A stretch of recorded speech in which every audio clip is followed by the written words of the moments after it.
Students at OneSchool have significant opportunities for self-directed learning.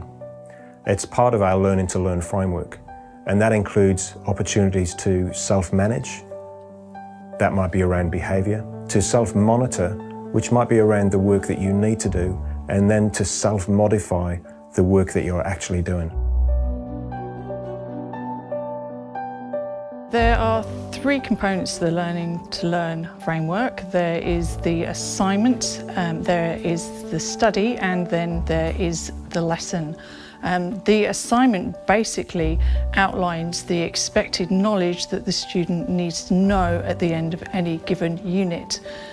The study part is when they self-direct their own learning, and the lesson part is when the teacher acts as a facilitator and basically allows the students to work through the work. Generally speaking, from my perspective, I have an approach where I expect students to do the learning of the knowledge in their own time so that they can come to class and they can apply their knowledge, and I then teach them the necessary skills that are required in the subject which I teach is history. So Canvas is our new learning management system. It's really intuitive and easy to use. There's a lot of great features in there, so setting up project groups and organising peer reviews, for example, is something that I've done with my classes.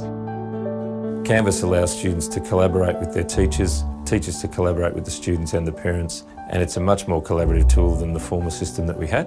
It really is helping making learning visible for students, parents and teachers as part of our SDL framework. As part of our SDL teaching framework, the lesson is a very important element. The new Zoom VC platform allows us to have a much better experience and a much more genuine classroom experience by allowing to have more students in the classroom from all sites around our campus structure. I now present material and the students will look at the material and then discuss their opinions. What is it that they think? What is it that they are learning? How are they responding to the content? When I'm in study, I am motivated by the way that whatever mood I'm in, whatever I need to get done, there's an area for me. I don't have to be intelligent or great to be in the study. There's a place for me. Silently, the silent area, I can just get on with my own work. There's collaboration areas to work with others, get more motivation from them when you're lacking it yourself. Oh, it's like being in the workplace. And basically we're preparing the kids for the world outside of the classroom. And you know, having been a trainer at universities, having been a trainer for multinational corporations, I understand the importance of ensuring that our students are well equipped to face the world. The aim of the school is to prepare students for the future, and what the future holds, no one knows about this. So we have to prepare our students in such a way that when new challenges emerges in the future, they should be able to deal with them as it happens, as they come. And this is what we are doing right now.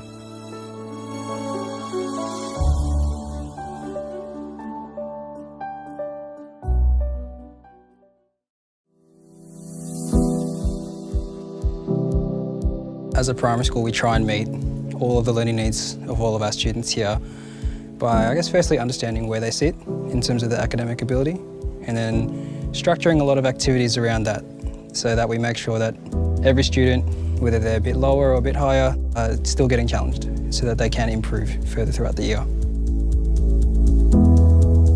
Students can be grouped in mixed abilities or ability-based. With the mixed abilities, it's extremely beneficial because the students can then work together and support one another, and they take ownership of their learning. A benefit of having multiple ages in the same classroom is that they simply can learn from each other. They all have different experiences, different perspectives on life, and they all contribute to each other's understanding of the wider world and the learning projects that we do. Everyone's thoughts and ideas are valued, and it teaches them that they can be listened to and can interact with others of different ages. Bringing personal timetables into the classroom has made it possible for the students to self-manage their time, to be responsible for their learning and to work towards being that self-directed learner. It's helped them to evaluate what their learning needs are and to work towards being part of the solution. If we didn't have personal timetables, we would just be doing the same as everyone in the class will be doing the same. Whereas if we do have personal timetables, we can choose what we want to do.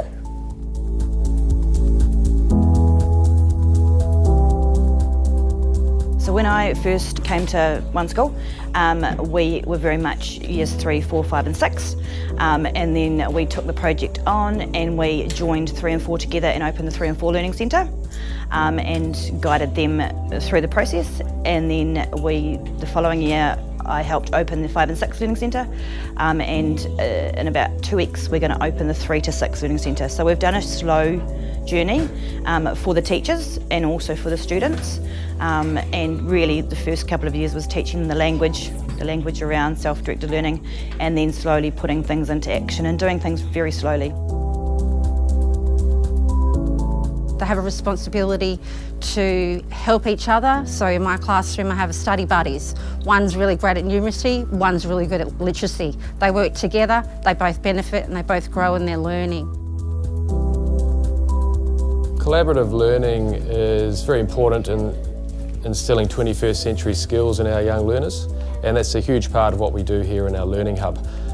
We present students with opportunities to take part in project-based learning, which blends in various areas of the curriculum and requires them to work collaboratively to produce some social products, some outcomes that are really meaningful to them and can be beneficial to the community or society.